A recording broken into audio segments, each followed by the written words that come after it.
All right, welcome everyone. This is the International Peace Coalition. This is our 132nd meeting that we've had consecutively. Thank you so much for joining us, the veterans who have been part of this process, and also new people. If you're a new person joining us today, please join us during the discussion period. Introduce yourself, tell us where you're from and what organization you're with, and if you have any initiatives or ideas to contribute. My name is Anastasia Battle. I'll be your moderator today, as well as Dennis Small, my co-moderator. And I like to remind people why we created this forum 132 weeks ago. And this was to bring the peace movement together around the world. No matter what philosophy you come from, religion, nationality, whatever language you speak, we are coming together to join our forces to create true peace on the world. If that is your mission, then you are welcome to be here. And we welcome the dialogue process in order to accomplish this. So we've been able to accomplish quite a bit as a coalition over the last 132 weeks. Please take a moment, everyone, whether you're on the Zoom or if you're on wherever this is being broadcast on YouTube. I want to send a special thank you to Garland Nixon, who is rebroadcasting this right now. Please share the invitation with your organizations, your friends, or your reasonable enemies and bring them onto the discussion process today. This is definitely going to be a really good one. We do have a special guest, Alistair Crook, as well as Graham Fuller. But to start us off for the meeting today, I'd like to bring in Helga Zepp-LaRouche, who is the founder of the Schiller Institute and the initiator of the International Peace Coalition. Please go ahead, Helga. Yes, thank you. Hello to all of you. I think the international situation is really characterized by a degree of hysteria as one has not seen it for a very long time. And this was demonstrated, for example, yesterday by a performance of NATO General Secretary Rutte, who appeared in a conference of the Munich Security Conference in Berlin, where he said, we have to prepare for war of a dimension like the wars seen by our grandparents and great-great-parents, the degree of, meaning the First and Second World War. We have to prepare for destruction in every home, mass mobilizations, millions of displaced people, unlimited suffering, and extreme losses. And we have to be prepared for a war which Russia supposedly conducts with NATO in 5 years. Naturally, he did not provide any evidence for this. Now, this was probably planned for a long time, but I would assume that the tone of hysteria was increased by the recent national security strategy of the United States, which has sent the European establishments in an absolute frenzy. Now, what is in this national security paper? We will hear from Mr. Crook, so I will only touch upon it very briefly. It's basically China being changed from a threat to economic competition. Russia is aimed to have a cessation of hostilities. Main emphasis is given on the Western Hemisphere, which unfortunately has the implication of the pending invasion in Venezuela, where clearly the idea is to eliminate the influence of the BRICS in the Western Hemisphere. The most interesting aspect, obviously, is to end NATO as an ever-expanding alliance, or the impression thereof. But the most harsh is naturally the tone against the European Union, which basically is predicting that unless Europe changes its policy, look at where it will be in 20 years, there will be a civilizational erasure. Now, I have used similar language in the past, but not because of the migration issue, but because of the wrong economic and cultural policies of the European Union. But it is basically a very harsh critique. It does not, however, propose to abandon the transatlantic alliance, but clearly it wants to change that, not with the present liberal establishment, but with the opposition. And that naturally has the present establishment completely freaked out. So I remember when the first Trump administration had come in 2016, there was a similar degree of hysteria between the Democrats and the Republicans in the United States, where if you would talk to a Democrat or somebody voting Democrat, you could not talk to them because they would suffer from an extreme form of what Ray is calling the Trump derangement syndrome. And this is exactly the same what you see now on the part of the Europeans. Naturally, it is also echoing what J.D. Vance had already said at the Munich Security Conference earlier. Now, one expression of such hysteria is a recent paper published on December 10th by the Danish Defense Intelligence Service, a 62-page document which basically declares for the first time the United States a potential threat to Danish national security. Why? Well, because the United States might try to get out of the security commitments to NATO, which in light of the fact that there is an increased superpower competition in the Arctic, it could increase Russia's willingness to carry out military provocations against European NATO countries. So the argument, as you can see, is pretty convoluted, but it reflects this mindset.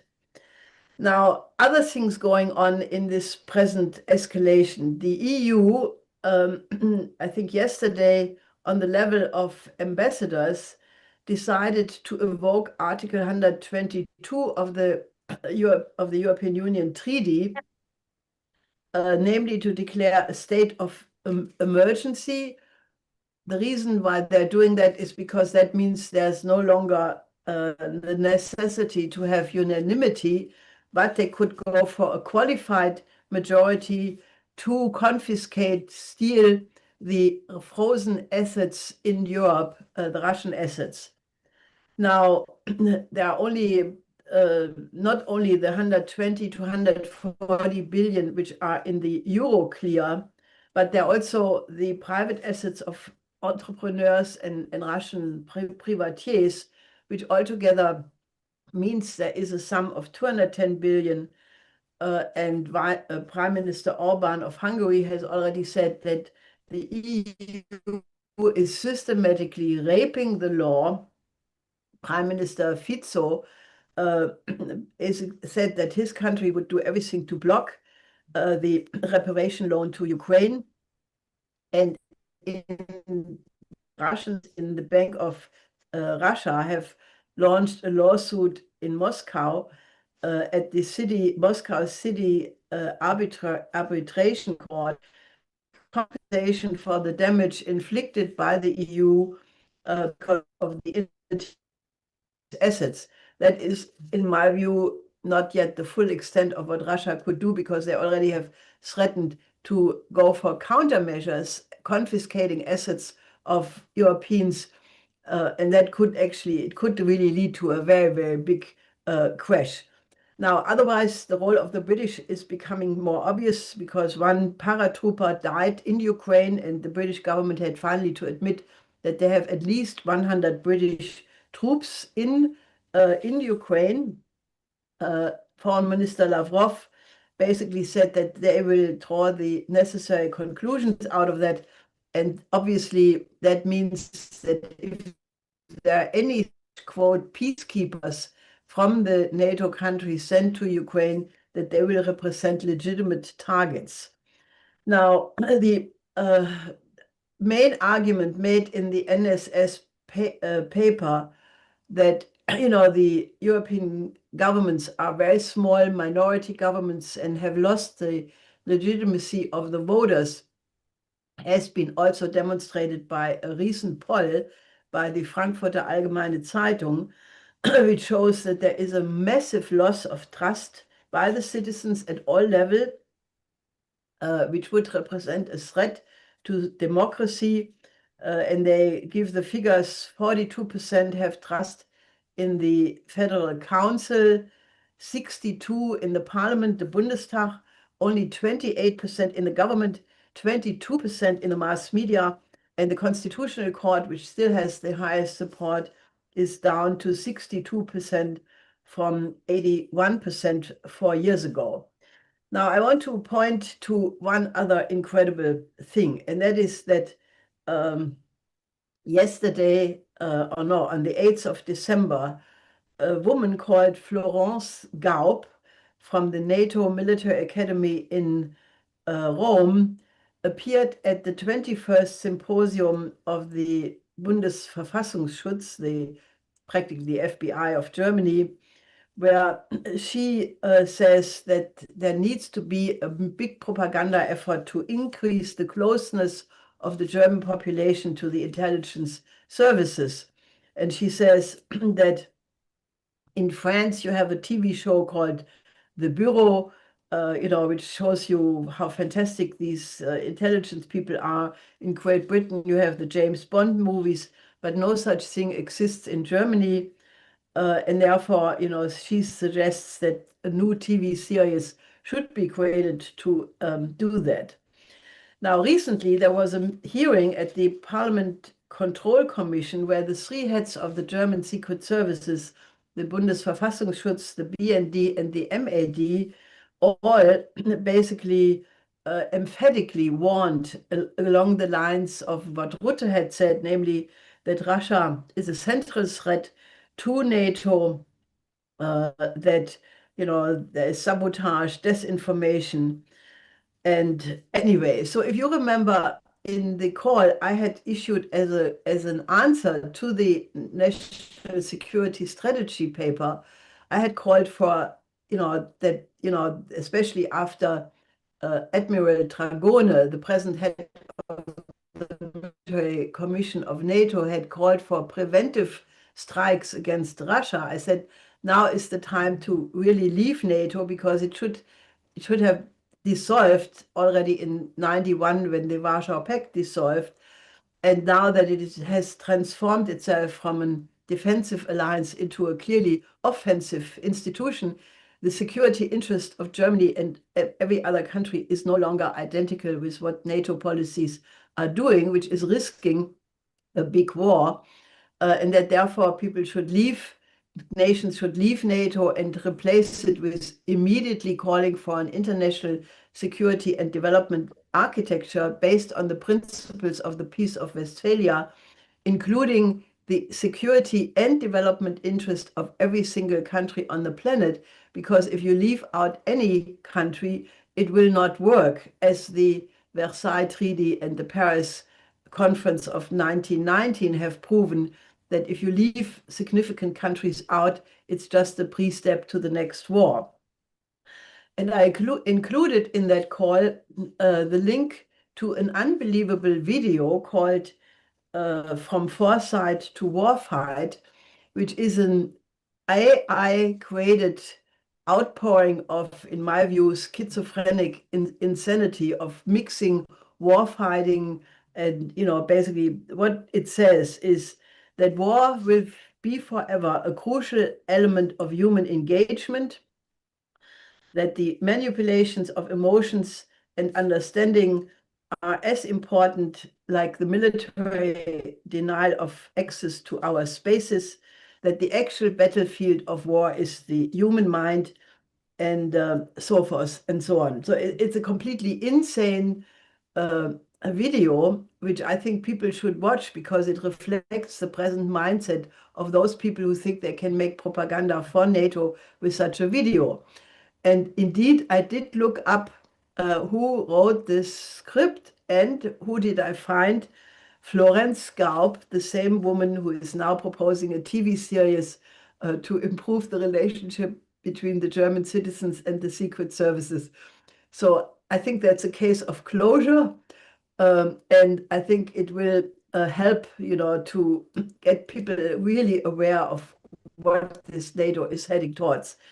So I did not discuss the other crisis spots, the Middle East, which obviously is remaining a terrible situation with the ceasefire not functioning, the pending invasion in Venezuela, which I think we can all discuss in the course of this discussion process.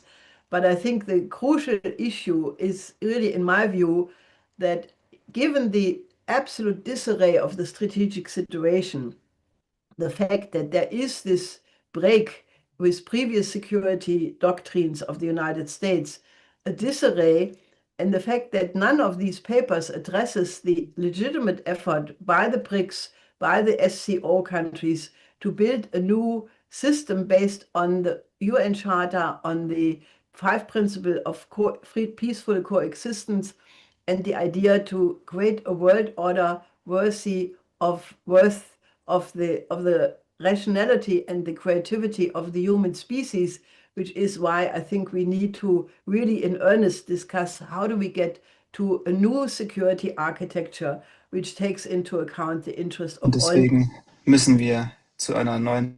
So Excuse me, German, you're in the wrong channel. That's what I wanted to say in the beginning. Thank you very much, Helga, for that opening and situating us today for our meeting. I'm including in the Zoom chat the link to your statement, withdraw from NATO, new national security strategy requires new security architecture. If you're not on the Zoom, go to schillerinstitute.com and you'll find it as one of the first items on the webpage. But definitely take a look, take a read at it, and consider endorsing it and sharing it with your organizations. It's definitely an important statement to get around. So thank you very much, Helga, for that. Next, I'd like to bring in our special guest, Alistair Crook, who is a former British diplomat. He's former MI6, founder and director of the Beirut-based Conflicts Forum. And I'll just say personally, I have used your analysis in my own organizing and conference discussions and things like that. So it is a pleasure to have you on today. Please go ahead, Alistair, you have the floor. Well, thank you very much. First of all, I'd like to salute an old friend, Graham Fuller.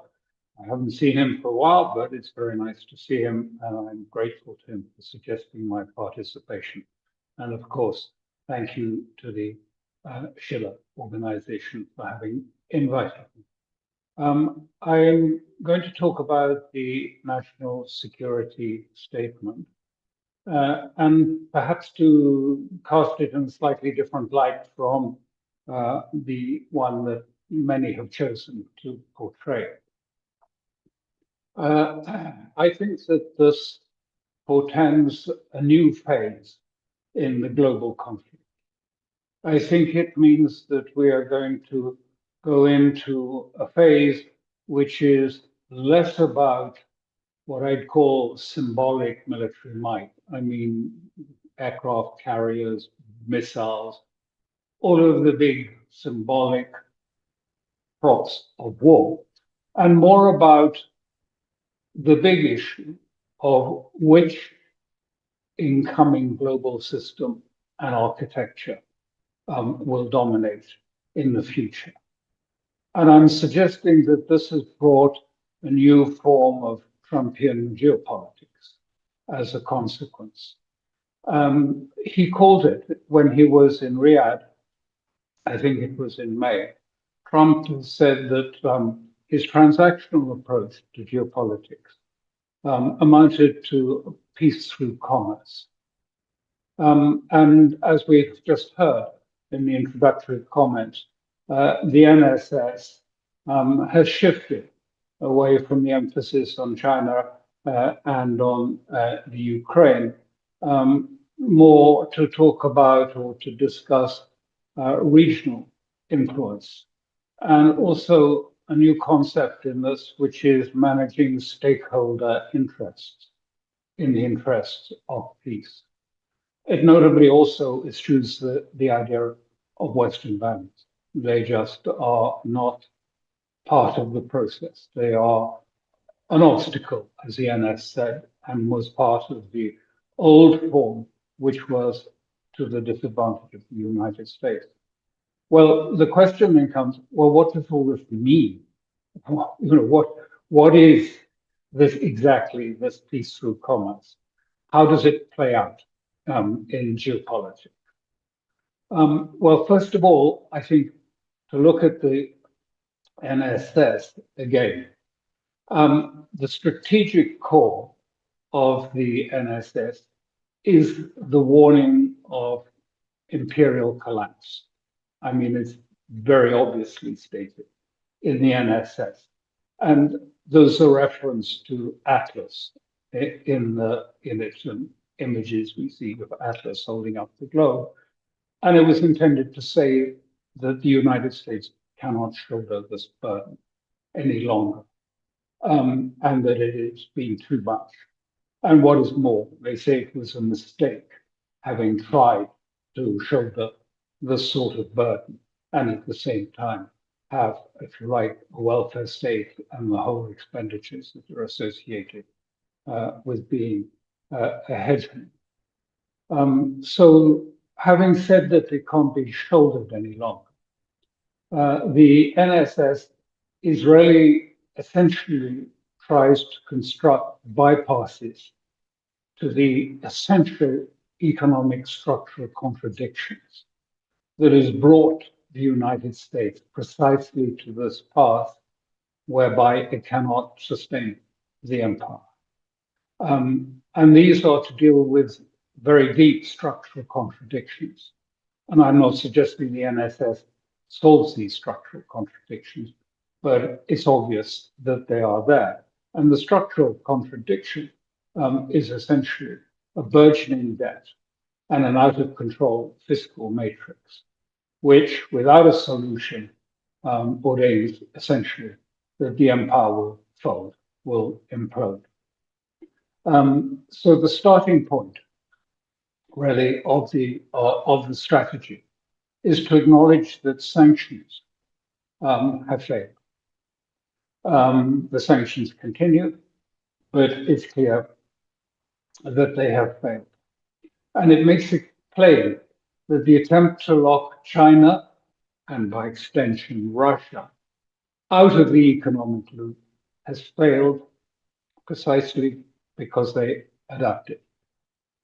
A week ago, I was in China for a week, and I would very much underline the huge shift that has taken place.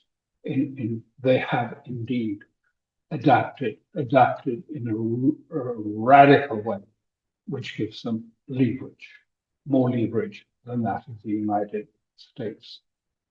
So what we're talking about in the NSS is not exactly a pivot from an empire, but a pivot to a corrected policy of empire, to a different structure. We see that there's the emphasis on regional spheres of influence, particularly Latin America, the Americas. But for the rest of the world, again, the business metaphor counts. It's really effectively suggesting that the United States will, if you like, form franchises, franchise to the Middle East, franchise to Europe, of our proxies. And our proxies will then operate the franchise, and the proxies who operate the franchise will pay the United States the fee for being the franchise holders. And of course, it also contains what is called the Trump corollary to the Monroe Doctrine for the core region, which is the sphere of America's interest, which is from the tip of Argentina to the Arctic. So how does it address these dilemmas, these contradictions, the funding contradiction particularly? How does it address this problem? And why? What does this mean, again, this business approach to geopolitics? Well, what it does is the NSS also makes a very clear swipe at the free trade movement, which it says has brought the United States, which is eviscerated the middle class and ultimately has undermined the ability for the United States to retain its preeminence. And interestingly, there is a reference to Alexander Hamilton and his, if you like, American strategy, economic strategy It's just a few references. But just to be very clear, that type of economy, which is an economy where, if you like, firms are protected by tariffs from competition to allow them to grow and to allow them to reach maturity, and an organized structure, if you like, of economic planning, not full control, but an organized structure. Well, it's not going to happen. It would take 2 decades for the United States to change back to the Alexander Hamilton. And it wasn't an American structure. It was actually a German structure, originally German economic policy, Friedrich List, and also Russian one, Sergei Vity, were the proponents of a closed economy as opposed to a free trade open economy. But what Trump does is not go that way and go all the way to changing the US model, but he draws on the fact that Hamilton loved tariffs and used tariffs. 150 years the American government used tariffs. But he uses them here not so much in the way that Hamilton was trying to use them, but using tariffs basically for shakedowns of allies and adversaries to get the inflow of, to coerce an inflow of investments into the United States to at least partly address the problem of the debt. But here is the basic contradiction. The basic contradiction to this whole plan is that he is instructing, and the Besant, the Treasury Secretary, has ordered overseas holders of debt to buy US debt. But to order or to instruct or force people to purchase the US debt as the value of the dollar declines does not make much sense. It is effectively to gaslight the public by telling them it's fine to buy debt, but you're going to have declining returns on the debt that you buy, and that it's not going to be a very good investment. So this is the basic contradiction of how do you square this problem of trying to bring in big billions into the United States economy to manage the debt crisis, which is growing all the time. So what does this commercial transactionalism, how does it work geopolitically? How does it actually operate?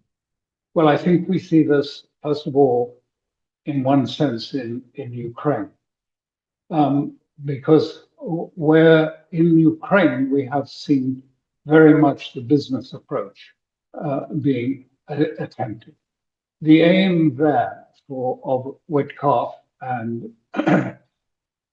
and also Trump's son-in-law Kushner is effectively to construct a financial reward system, and not encompassing.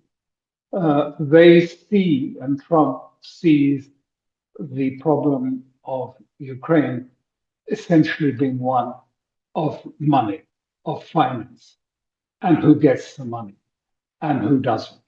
And to come to a solution, therefore, he believes that there's a need to try and construct the system which allows all the so-called stakeholders to enjoy the benefits, the financial benefits of war. For those like BlackRock or the European Union, who wants financial returns from Ukraine from their holding of Ukrainian debt and bonds, and also the governing classes in both of these countries. And they want to do this, if you like, but without the bloodshed, to create a system where everyone gets a slice of the cake, if you like, the financial cake.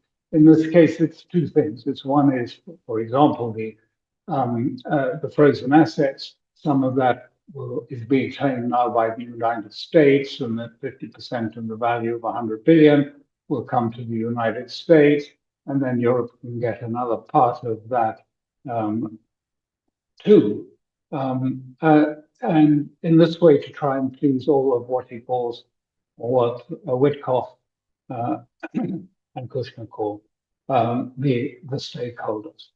And this is really essentially just replicating the boondoggles, if that's a word everyone's familiar with, the boondoggles that we saw in Afghanistan and Iraq, whereby money circulates, taxpayer money goes into Afghanistan, and large portions of it somehow are laundered back out into the pockets of stakeholders, politicians in America and Europe. And that's how the whole system works. So I think you can probably understand the origins of this way of thinking about how to deal with Ukraine are drawn almost directly from the experience of New York real estate dealings, whereby you want to make sure everyone has a share in the financial cake, such that you're allowed to go ahead. Now, the problem here, of course, is that finance is present in Ukraine, is a factor in Ukraine. However, it's not the only interest. It's not the only factor. Russia wants watertight security in Europe, in the West of Europe. They want to have an absolute assured, and they don't want it just to be spoken, they want it to be written, to be professionally drafted by people who are competent to draft a treaty. They recall very well what happened after the Second World War, when there was a promise of NATO not advancing 1 inch further from Germany's frontiers. And then all those years later, people turn around to the United States and said, oh, was that said? Was that written? Can you show me the text for that? And so they don't want a deal. They want something that is solid, that is legal, that is properly drafted, and not rather opaque speaking points for that. And equally, the Europeans, as was just pointed out in the introductory comments, have become really psychotic about war with Russia and wanting. They cannot conceive of an outcome in which the NATO and the West is defeated, as they would call it, by Russia, and that Russia might become again an actor within the European politics. It's just inconceivable to them. The roots of it go back a long way, and of course, there is also the element of Tsar feelings dating back to the two wars against Russia by some European states. So Europe wants the defeat of Russia to be obvious and humiliating, and Russia also wants a very clear, decisive victory over NATO, to discourage it from further attempts. So we have then this model. Now, the NSS says very clearly, and this is important, that China is out of the loop.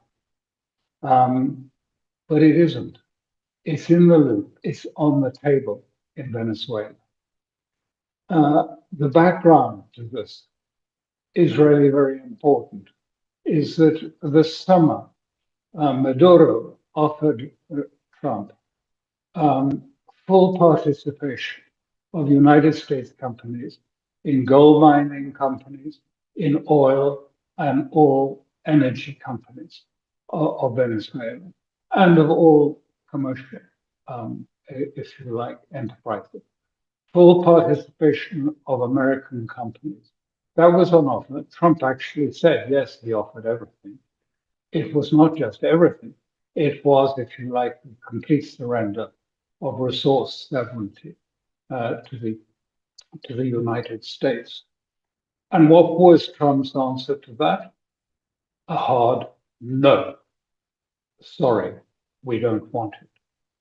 And this raises then a very important question that we have to try and address. Why would the United States, why would Trump refuse something, an offer, which would at least presumably give him everything he wants, the resources of Venezuela, collateral to back up the credit, the leverage of the financial system, which needs to be bolstered by hard assets. Why would he say no to this offer by Maduro? And why would he say so emphatically and turn it down? Well, I think the answer lies in the fact that in November at the Shanghai Expo, China offered Venezuela zero tariff trade agreement and the investment, $1 billion investment in its oil fields, in Venezuela's oil fields, by a private Chinese company that would bring these fields to production and would take their output. The same for other areas of the economy. It was a very unprecedented offer, this time by China, to Venezuela. And the importance of this is really the understanding of the symbols of what is going on in Venezuela. You have two alternative symbol architectures. You have the architecture, if you like, of the United States, of the architecture of the Bretton Woods, of the IMF, the World Bank, the dollar hegemony. You have that on the one hand, and you have the Chinese version, which is, if you like, a quiet integration of integrated supply lines, loans, payment systems, and commodity corridors coming out of Venezuela. And this alternative architecture does not require you to be an ally of China, to follow Chinese foreign policy precepts. It doesn't ask to have you to join a yuan hegemony or a dollar hegemony. It is simply an infrastructure, if you like, proposal, which is stripped of any concomitant ties to it. So these are the two architectures, very symbolic. And so what you are seeing in Venezuela, I believe, is the attempt, as the NSS very clearly said, in our sphere of interest, we want sole rights, commercial rights, nobody else. And, quote, we will push out the infrastructure of any other state in our fields, in our place. So here we have it. We have a sort of modified domination operating through franchises or through complete control of the core area, the Latin America interest of the United States. And now an attempt to, if you like, put a blockade so that none of these Chinese or Russian or Iranian ships or, if you like, supply lines can be serviced by those states, while the United States makes some effort to get rid of them, to eradicate them, pull them up by their roots and take them out of Latin America. In other words, no alternative structure in Latin America. Two architectures, a naval siege to stop this happening. And the question must be then, will this policy, will this Trump corollary, the modification of the Monroe Doctrine, as he called it, be enforced militarily? If so, this could be very dangerous. China has a big stake in Venezuela. So does Russia. Iran has one, not so big, but Iran does have one too. Is this going to be the next, if you like, clash that is going to take place in a geopolitical scale? And the outcome is going to be hugely important because it's going to be very symbolic for Latin America and for BRICS countries. Is China able to stand up against the United States and continue with its policies in the global south, where China's had a big say? Or is it going to be defeated? It's very hard to see quite how Trump intends to defeat this because if you like, the Chinese invasion to Latin America, to South America, is like a rhizome. It's not, military might stuck on the ground. It is alternative systems of finance, of integrated supply lines, of energy corridors, different forms of payment, all of these things. And they are already there in South America. So how exactly do you cleanse South America of the influence of a different, an alternative, if you like, view of an economy which does not subject you to these restrictions, which is not under the control of the World Bank or the IMF or the dollar hegemony? Well, we have to wait and see how it is handled, but it is certainly going to be a very important time. Thank you very much. Thank you very much, Alistair Crook, for your analysis and for being on today. I'm sure we're going to have lots of questions for you. We have a lot of people joining us on the Zoom and also on over broadcasting. We're going to bring in our next guest, and then we'll have a discussion with everyone. So next, I'd like to go to Graham Fuller, who is a regular on the International Peace Coalition. We always appreciate your analysis. He's a former U.S. diplomat and CIA official and Islamic scholar. Thank you so much for joining us, Graham. It's always a pleasure to have you on. Thank you, Anastasia. It's always a pleasure to be here, and especially in the company of my old friend from skulking around the Middle East way back in the day, Alistair Crook. There's still a lot of skulking to be done out there, it appears. But I wanted to go even beyond some of the real content, which is extremely important that Alistair was talking about. I, for one, have to admit, maybe I'm the only one who will admit it, I was absolutely stymied by the emergence of suddenly overnight, we were told that, well, I guess NATO is not really going to last much longer, and there's a whole new world out there, and the United States is taking a new approach, and we're throwing Europe under the bus, and Europe is going to go it alone, blah, blah. Where were the clues? Where were the clues for this?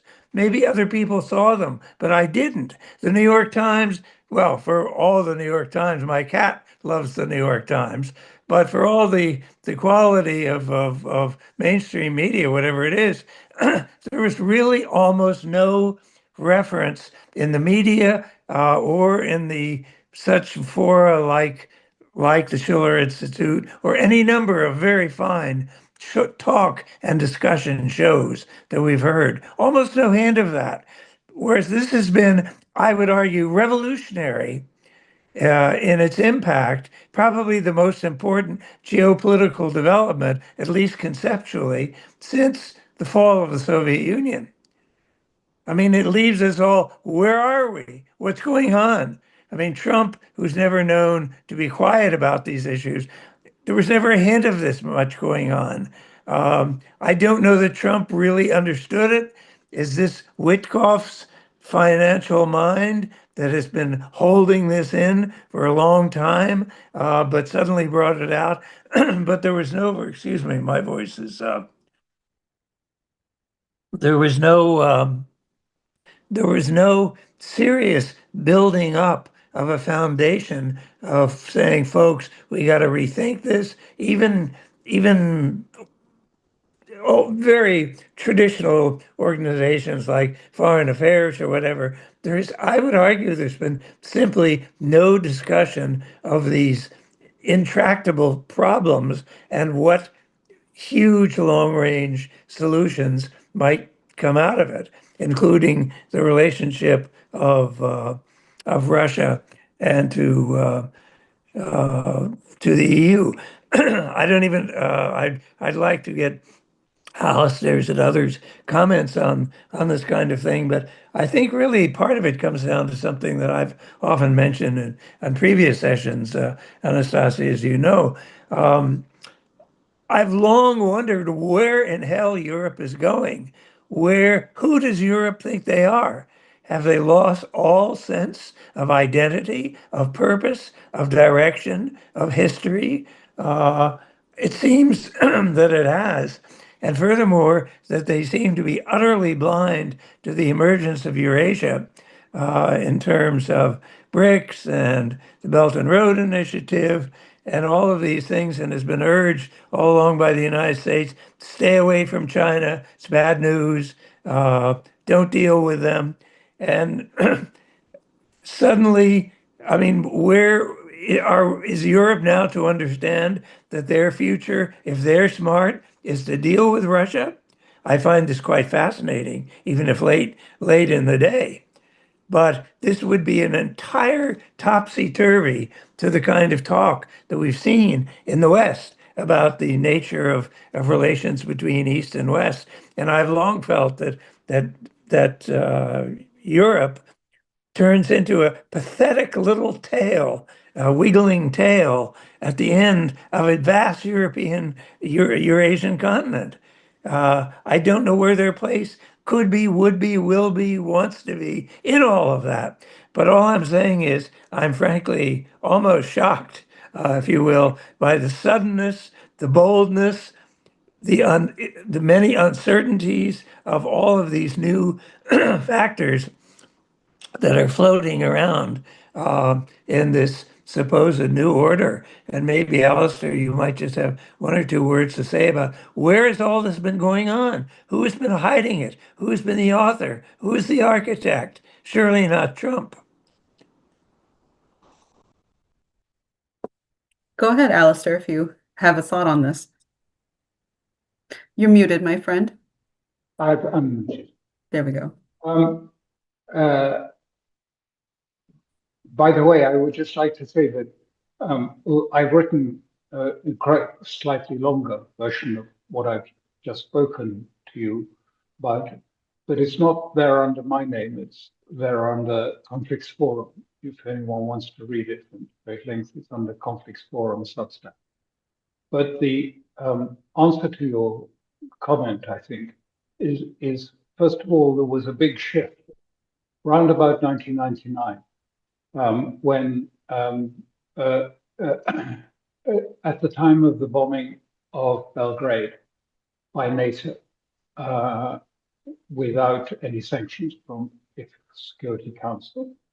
Now, what happened before this, the left in Europe was largely opposed to NATO, and they saw this as an imperial tool, essentially. But from that date onwards, many, not all, of the left and, if you like, the social democratic part of Europe then began to see NATO as a way of promoting liberal values. No longer a defense system, but a system of promoting liberal style values. And those values also came closer to the values of Davos, essentially, of how to, if you like, NATO became seen by Europeans largely as a transmission mechanism for the Davos value. This was anathema to, if you like, the new forces that were accumulating and thinking around Trump. I mean, couldn't see it. And the other thing I just say, because it's obvious to me, but perhaps it's not so much to those who are on it, but having been as part of the team, or at least the cabinet of the European Foreign Secretary at the time, Solana. I mean, he was an ex-Secretary General of the NATO. And I learned from him very clearly that NATO dominates European policy. But it has changed and it become rather different because actually NATO was being co-opted.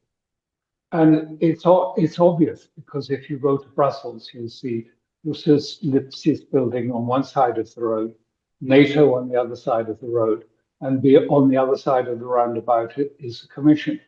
And it's the same people, largely going to the NATO meetings, going to the Lipsius building, and going to the Commission. So it was becoming a sort of an amalgam of this liberal vision. And that liberal vision, you ask why they've gone so crazy now. I don't really have, I mean, I don't want to spend too much time on this, but it's an important thing. Really, it took place really about the time that Biden started, when he talked, you remember the Liberty Hall speech with the dramatic red colors and the sort of talk, and it was Manichaean. I mean, overtly Manichaean about, you know, dark and light, about light, evil and good, and how America, of course, is the city on the hill, and there is this autocrat, and there is Russia. And it was a Manichaean speech, and then he repeated it also just after it. And after that, von der Leyen said exactly the same thing. What happened? Well, what happened was that the EU had a democracy deficit, very obvious. I mean, you know, no one in the Commission is elected. I mean, von der Leyen has never been near an election. I mean, none of this has been properly elected. But they had worse than that, an identity problem. I mean, you know, does, you know, a technocracy give you an identity? You know, there's a European technocracy that sits there and regulates. I mean, you can't say that or take an ordinary European, one of the 27, and say, is this your identity, the technocracy? Of course not. So they needed an identity. And that speech by Biden and von der Leyen gave it to them. We're fighting for values against autocracy, against Russia, against all of these elements. We are part of this. You know, if you take Manichaeism to the level that the Europeans do, there is, I have to say, a sort of messianic quality to it. It's not rational in a normal way. It is beyond rationality. There is something, I mean, you know, the zealousness has got out of all bounds in trying to find every means to diminish it. And of course, it is very dangerous. I was in Moscow also just earlier this month, and you know the Russians. I'm just quickly finish, and then others will want to speak. I know, but the Russians know that Europe doesn't have the money, doesn't have the weapons, doesn't have, if you like, you know, the men to fight a war with Russia. But this is not, I mean, it's ridiculous. It's quite clear. And, you know, Russians see that very clearly. But they ask themselves, so what's going on? Why do the Europeans talk about war all the time? It's a fair question because it's against them. I mean, if it's nonsense, why is it happening? And why is it so prevalent right across 27 states? And I think the answer to this is Europe cannot fight a war with Russia, but it could provoke a war with Russia. We saw just recently the attack on 3 tankers in the Black Sea. and the response from Mr. Putin. But also there's a very narrow passage up the Baltics, and there's odd geography, Baltic geography there. And Estonia has a little rock in the middle of this channel. And so it's very easy for a ship to be sunk or an aircraft to be down because it's flown into Estonian airspace, for God's sake, wasn't it? And so what we're talking about really is sort of Pearl Harbor affair.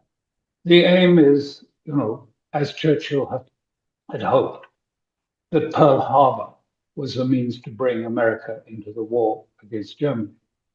And they want an incident, Europeans want an incident that can bring Trump into the war against Russia and against his interests, which is, I think, to try and find a sort of financial settlement, probably involving the Arctic, with not only just with the United States, maybe even, that's what I hear, I don't know if it's true, but China as well, a triumvirate who would manage the resources of the Arctic in a new geopolitical power structure. Just 30 seconds, Alistair. That's a very interesting response. I just don't see this as holding together. It's too late. It's been thrown all together. It's jerry-built, to use the old expression. The public has not been prepared for it. The European public has not been prepared for it. The American public has not been prepared for it. I'm not sure that's coherent entirely. I mean, we're suddenly changing, I don't want to say changing horses in midstream. We're changing enemies in midstream. And that, I think, is something not easily accomplished. But I'll leave it at that. I think there's going to be a lot of problems getting there. Of course. I mean, you can see it. Europe is not culturally suited for war in its present. The young generation are not culturally, they're too soft. We've gone all soft. They're more interested in their next holidays than, what's the latest designer shoes to wear. So, I mean, it's nonsense. But that's, they are desperate because look at it the other way. What was the only basis for Europe was essentially, the idea that Ukraine was the pillar around which Europe could be all held to a single narrative and a single position. It had to be supportive of NATO, of Ukraine and NATO. And suddenly it's gone. And their identity is gone. And now there are just 27 different identities jostling together. And their prosperity is gone. They have made such catastrophic mistakes during this period that Europe is heading for ruination. And they know that means that they're going to lose their job. They've done everything to stop doing that. They've created structures so that all the bridges to a new political solution have been destroyed and knocked down. We have the cordon sanitaire, which keeps out left, right, anything but the mainstream pro-NATO, pro-Brussels parties in power. There's no democracy.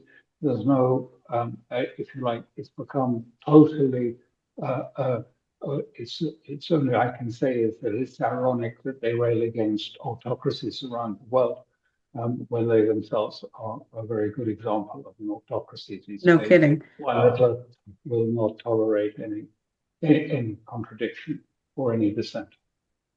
Thank you, Alistair. Yeah, thank you. No, I think those are a very good point, a number of good points. I'd like to bring in Helga Zepp-LaRouche and also invite President Donald Ramotar, who's the former president of Guyana, if he has any comments or thoughts for the discussion. But I see Helga's unmuted. Please go ahead, Helga. Well, I mean, obviously, I can only agree with what both of you have said. I mean, I think that the European elites suffer from their own, basically the neoliberal system is something which becomes more liberal by the day. In other words, once you pursue that course, it's like the romantic attack on the classics, which replaced the truth, the good, and love with interesting. And what is interesting today is not interesting tomorrow, so you have to replace it by something more interesting. So if you look at the culture of this liberal international, it has become more perverse, more pornographic, more violent, more insane by the day. And the reason why I put this video by this Florence Gaub into the call to build a news system is because I want people to recognize that. I think Foreign Minister Lavrov once said that the key problem is that the Europeans have left the traditions they inherited from their grandfathers and fathers and have replaced it with post-Christian values. And these post-Christian values are everything goes. There is no more rule, even in the rule-based order. There is no agreed criteria for anything. And I think that has led to a situation where they are living in a bubble. Europe has self-isolated itself, which is completely incomprehended by the rest of the world.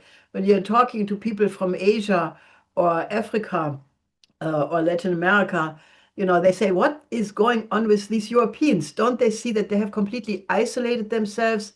What happened to Germany? Germany used to be a country of the thinkers, the poets, the inventors. They let their industry be destroyed. They let their energy be blown up with Nord Stream pipeline. They don't even defend that. So, nobody in the world understands what is actually going on with the European countries.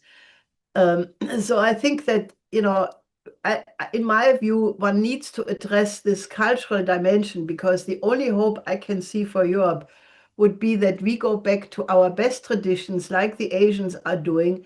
The Chinese, the Indians, the Persians, they're all going back to their 3, 4, 5,000 year traditions, and they're activating them and make them accessible to their young generations. And out of that strength, they define a vision for the future.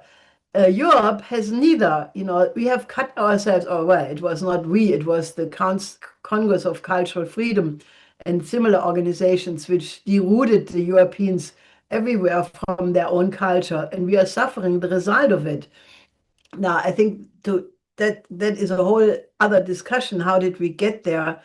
But I think the only way how it can be saved would be that Europe finds a way to go back to its best traditions. We have wonderful traditions, the Italian Renaissance, the École Polytechnique in France, the German classical period. These are periods where we once were the height of human development in terms of the universal history, but we have thrown it away. And I think that the only way how we can remedy that is that Europe has to find back a connection to the times when we contributed something absolutely crucial to the development of the human species. Now, I could say a lot more, but I think that is an important thing I wanted to emphasize. Thank you, Helga. And President Ramatar, unfortunately, I think his video just popped off. So, okay. Alistair, I saw you raised your hand. You're muted, my friend.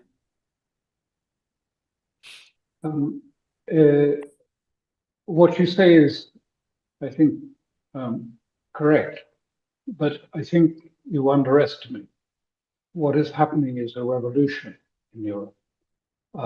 There is one which has its basis in, if you like, the thinkings of Rousseau and others in the French Revolution, which is to disembed the human from family and their connection to tribe or belonging, or to their trade union, or to any organization, and to take it away and create a clean slate for, if I would call it, a sort of secular redemption of humanity.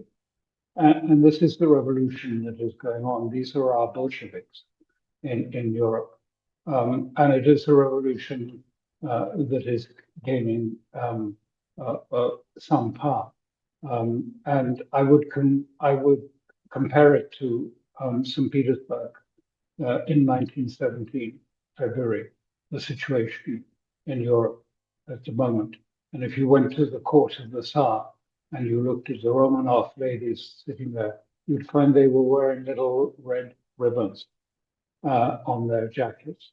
And the person who wrote about this at the time said that at that point he knew that Russia he knew was over.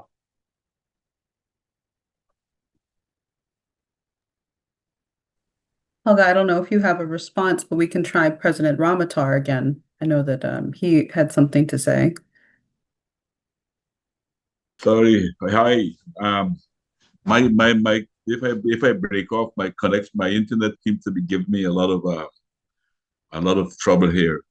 But I'm trying my best to follow some of the conversation, but I was getting a little bit distorted. But what I would like to say is that what is frightening to me, something I have been mentioning several times on this very program, is the fact that there seems to be a determined effort on the part of the Trump administration in particular to destroy international law and international institutions.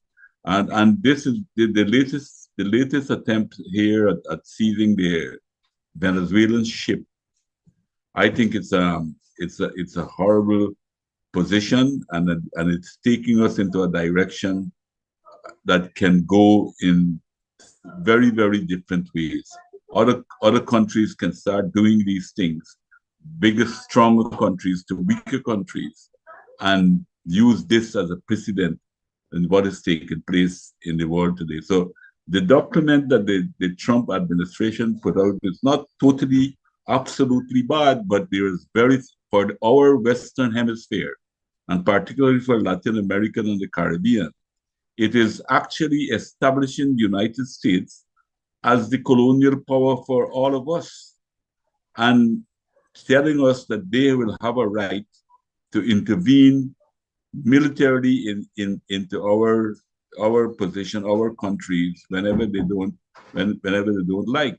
And I can tell you the atmosphere that I am sensing in the Caribbean, at least, and possibly it would be reflected in probably in a lesser degree in the Latin American country. There's a lot of fear on the part of governments in trying to state anything. For instance, in the Caribbean, you hardly hear anything about Gaza, countries not protesting what is taking place there.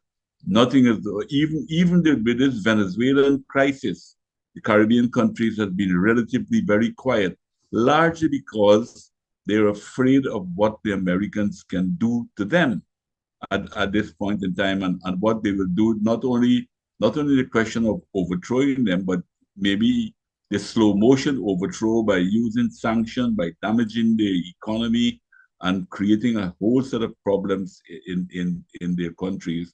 Everybody, the quiet is practically deafening in what is taking place at this point in time. And then this document too, it's really an anti-Chinese document as far as the American continent is concerned, that the United States wants to try to push China out because of China's role in economic development of many countries, particularly their Belt and Road Initiative, that is helping to create infrastructure that we were lacking for a very, very long time in our countries, that we are getting these type of infrastructure that will allow us to have more economic freedom, we can able to exercise our sovereignty a bit more.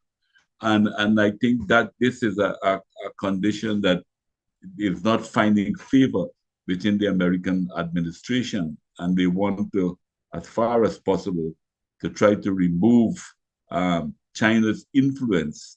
I think in every part of the world, but more particularly, I think we have somewhat of a realistic position, say that they can't throw their weight around the world as they used to be doing in the past, but they're absolutizing that position for Latin America and the Caribbean in particular.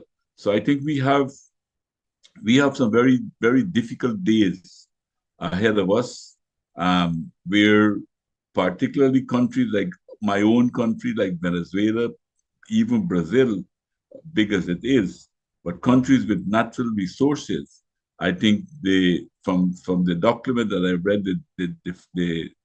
the Trump administration is going to try to do their best to ensure that minimize the participation of companies other than American companies in our area. The American state apparatus, their army and their whole state apparatus is at now the service of their more aggressive, particularly their oil companies and companies that are engaged in mining to get their way in having these resources. That is how I am seeing some of the developments that are taking place. As far as I saw the Russian statement that they kind of welcome the Trump documents and they have a little bit more positive outlook. But I think that is driven more by their own politics.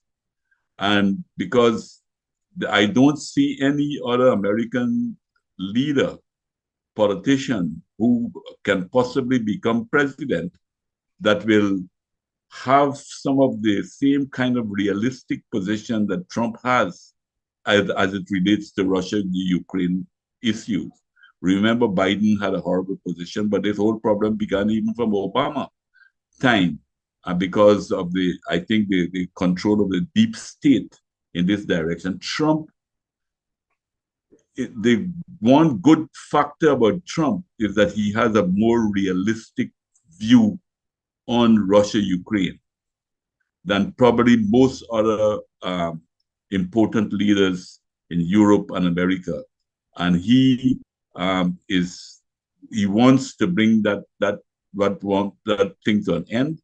And Russia, I think, is trying to see how much they can work with him with all the difficulties and the complication that is to work with him, how far they can push this issue before you have major changes inside of the United States. The difficulty with that I believe that they will have is that I think that Trump is going to have a lot of pushback within his own administration from what we call the deep state.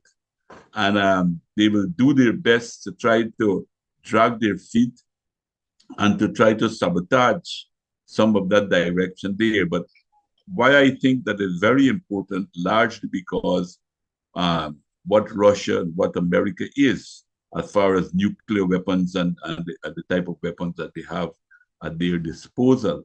And even though we have such a horrible situation in the Gaza, this situation in the Russia-Ukraine area threatens the world more than anything else. And that is why I think that Trump role at that in that situation is very, very key, because I don't know if another American president will take the same position, or they will want to build back NATO in the traditional way, in a strong alliance with the military in Europe. So that is the one positive issue here. But the others, I hardly find anything more positive about it. They talk about migration. We know that migration is a problem, but it's a problem created by the West with all the conflict that they're creating all over the world. That is the root of the exodus that is taking place towards Europe and from our continent into North America, because of the forever wars and conflicts, and sometimes economic migrants, even if they're not sometimes running away from wars.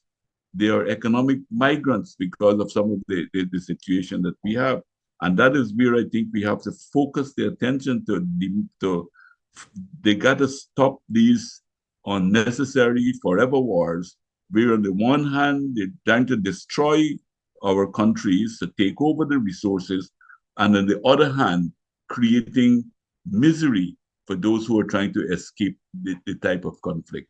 I will probably leave it here at this time. I don't know if I was off track because my internet is really very poor and the quality of the audio is difficult to always follow all the discussion. I'll leave it here at this point in time. Well, we greatly appreciate your input into the discussion, President Ramatar, especially given your location, that you are a former president of Guyana. And what you have to say and your thoughts are very relevant to this discussion. So I don't know if anybody, Alistair, Graham, Helga, I know Dennis Small might have something to contribute towards what's been said so far. Dennis? Thanks, Anastasia. Just one or two thoughts. I think that the virtue of the NSS document is that it has pretty definitively kicked over the chessboard. And that is seen in particular on the NATO question and the central issue of the imminent danger otherwise of thermonuclear warfare.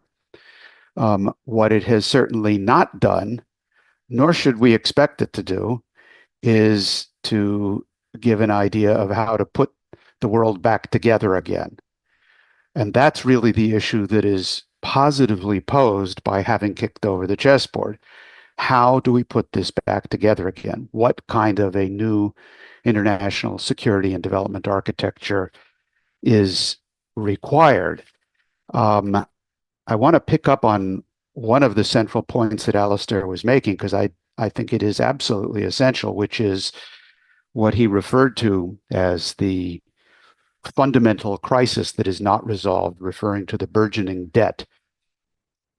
I mean, this is really the elephant in the room that the Trump doctrine absolutely does not solve, and it doesn't even dare to try to address, because if it did, totally different system would be required. We're not talking only about the United States debt, which the last time I blinked was, I think, 37 trillion, but I may have not blinked in the last minute or two. We're not talking only about the global international debt, which is well over 300 trillion and growing, but in other words, an order of magnitude larger. But we're talking about the global financial aggregates, including derivatives, which is well over 2 quadrillion, which, as people have heard us say, is a 2 followed by 15 zeros, about 13 of which are completely unpayable. This is an absolutely, completely, totally bankrupt system. And there is no way to wiggle around this, having kicked over the chessboard, to try to put it together unless that kind of a system is reorganized. So that leaves us with two options. One is war, and the whole thing blows up again, or searching for the kind of solution which the Schiller Institute has proposed, and Helga specifically with her 10 principles of how do you reorganize a global system which is now thoroughly bankrupt and taking us towards war if we don't stop it. I think that's what President Ramatar is rightly pointing to, which is it's not just this is bad for Latin America. And by the way, Alistair, I completely agree that the issue on Venezuela is not only not drugs, that's obvious, but I don't think the issue is oil. I think the issue is to stop the Belt and Road and an alternate system.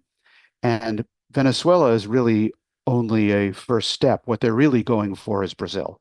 Brazil is the big issue here as a member of the BRICS and so on. But I think what President Ramatar is saying is absolutely on the mark, which is the concept that you can deny a part of the world, any part of the world, access to development and growth is in a principle proposed, which is going to sink any alternative that it's provided. We have to have a new security and development architecture, which has indivisible security for all countries, but it must also have indivisible development for all countries. And that means an orderly bankruptcy reorganization, like a Chapter 11 bankruptcy in the United States of this enormous speculative bubble, in a way that puts together a system which is in the interest of the United States, is in the interest of China, of Russia, and so on. And I think that unique pathway, it's a narrow pathway, but it's the unique pathway to avoid what otherwise is going to be a completely impossible and dangerous situation. So I think that's where the central issue lies in this whole thing, and the search for solutions to that and answers to that is really what this forum, the IPC, and the participants in it are uniquely qualified to help put together. Thank you, Dennis. Alistair, I see your hand is raised. Yes, I mean, just to underline, I mean, this is the whole thing, that all geopolitics now is about the American financial crisis.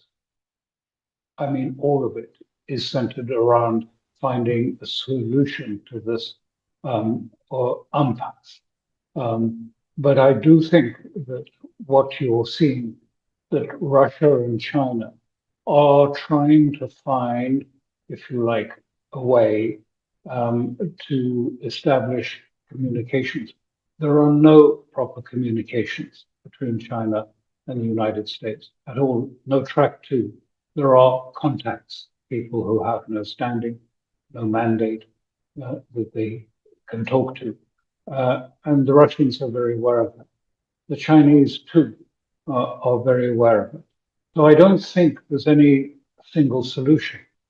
I don't believe. I mean, people always say to me, when are we going to transfer into the multipolar world? And I say, well, it's not going to happen soon at all, because first of all, we have the United States going through a process and the West going through a process of disintegration. And it's, you know, rather like one of those sort of nova stars in the cosmos. When one of those explodes, a whole lot of dangerous, destructive energy is released. And when the United States goes into a financial crisis or a social political crisis, it's going to be like an exploding planet in the cosmos. A lot of damaging energy and vibrations will come from it. And so the most important thing for, I think, that the Chinese and the Russians are thinking about is not a new order or new polar order, is how to protect themselves from the likely,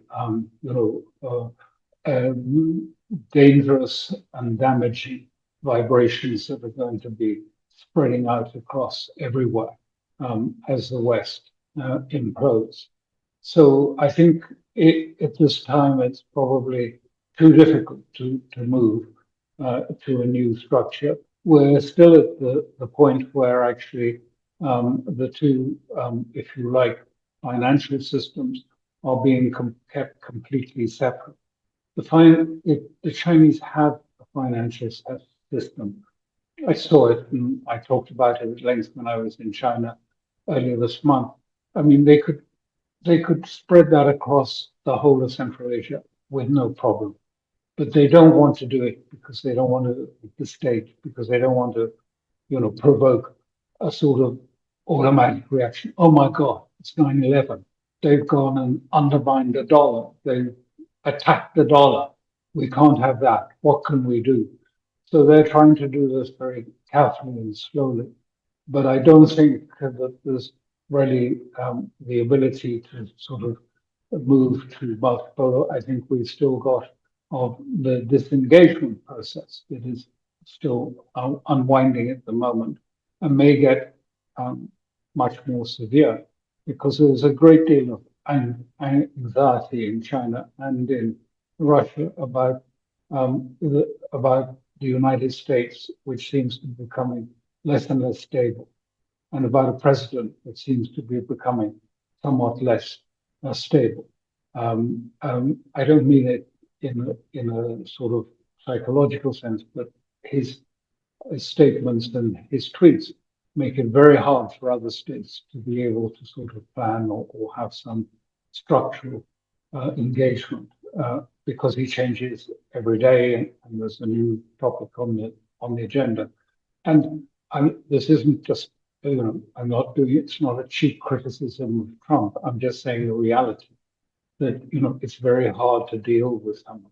I mean, how do you deal with, the Russians have got a son-in-law and an old, real estate friend negotiating, but they have no standing in the United States. They have no mandate. They're not even a member of the administration. They have no mandate from the Senate to commit the United States of America. So, it's very hard to, to deal with this in a systematic, legal, professionally administered way. Thank you. Helga? The Peace of Westphalia ended 150 years of religious war in Europe. And, it came about because at that point, you already had 1/3 of everything destroyed, of people, villages, animals, and the different war parties recognized that if the war would continue, there would be absolutely nobody left to survive to enjoy a victory. Now, there are people even in Europe and in the United States who are rational and who recognize that if it comes to a nuclear war, there would be absolutely nobody left on the planet, because as Ted Postol and others have clearly proven, such a war would go global, and it would have a nuclear winter afterwards, so nobody would be there to enjoy the result. I think that right now the people who are still clinging to this lost cause of Ukraine, you have Harald Kujat, who was also the head of the military commission of NATO at some point. He just made again the argument that from a military standpoint, there was no moment where the Ukraine had any hope to win this war. So, now we have a situation where it is very clear that Europe has no money, no weapons, no men to fight without the United States in any war against Russia. And, you have a lot of people in Europe in the military and in, similar functions who are discussing among themselves that if we do not stop this confrontation, the choice Europe has is between Oreshnik in the best case and a small nuclear weapon in the worst case. Because I think that the point where the patience, which Putin has clearly demonstrated, will come to an end is not, it's not going to be indefinite. And you have people like Karaganov and others who are already, talking in a very plain language. And it's not just Karaganov. I mean, Putin himself recently said, if the line is pushed, Russia will respond with every possible way. So therefore, the question is, how do we maneuver this thing? Because the majority of the world is already in a different system. The BRICS countries, the SCO countries, they represent the global South. And if I have the absolute deepest conviction that if the Europeans and even the United States would signal that they replace confrontation with cooperation, all problems on the planet could be solved, including the migrant question, including the financial blowout. As a matter of fact, the only way how the financial blowout can be eliminated is to, in time, signal that there is a willingness to reorganize a completely bankrupt system. And the only way, given the interwovenness of the derivatives of the whole speculative part, I mean, they're all so intertwined that you cannot really solve it in one country anyway. So there has to be a willingness to say, let's orderly reorganize this, the way Franklin D. Roosevelt did it with the Glass-Steagall Act in 1933, and then, reorganize this system and then move towards a system of cooperation whereby the United States and China together would develop Latin America, and that would stop the migrant question because people would like to stay at home. Likewise, if Europe wants to stop the migrant question, we should help the Africans to industrialize. and have joint ventures between the BRICS countries and the Europeans and African nations and build up this continent, because it will have 2.5 billion people by the year 2050, which means in the next 25 years, there will be 1 billion more people who all will be under 25 of age, and they need productive jobs, or the migrant question will completely go out of control. So the question is, can we not appeal to the rational elements in the Western countries to, come forward and say, okay, Xi Jinping has offered the Global Governance Initiative, which is a framework of how to reorganize the system according to the UN Charter and according to the 5 principles of peaceful coexistence. Likewise, Putin has again talked about the need to build a Eurasian security architecture. He doesn't mention the United States, but Xi Jinping implicitly does.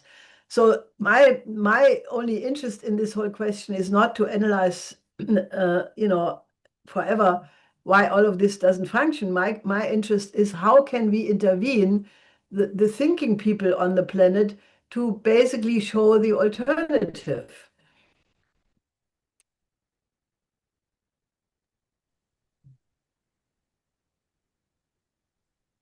Thank you, Helga. Are there any other thoughts or response? Alistair? You're muted, my friend. Just to say that I apologize, but I have to leave because I have to go and collect my wife from the station, and she should be just arriving from Rome shortly.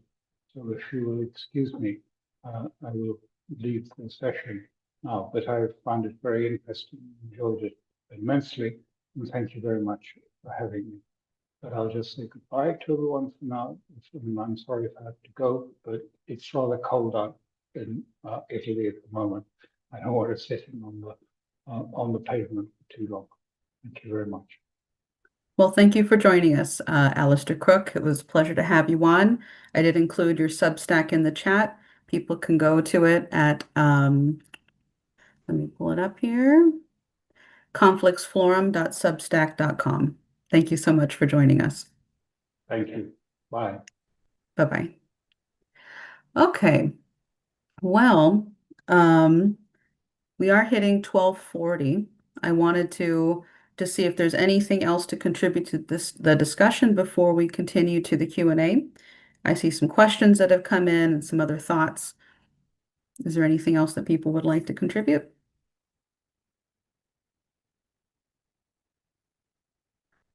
Okay. All right. Well, if you are on over the live broadcast, whether you're watching from Garland Nixon's channel, or you're on YouTube or Rumble or Twitter X, wherever this is being broadcast, and you would like to participate during the question and answer period and have reports or ideas or thoughts, you must be registered for the Zoom meeting. You can do that by going to schillerinstitute.com, and right on the top of the page, there is an RSVP link. Just register on that RSVP link and you'll receive the Zoom via email, and you can hop on and join the discussion. And with that, Dave, just let me know when we have cut the stream.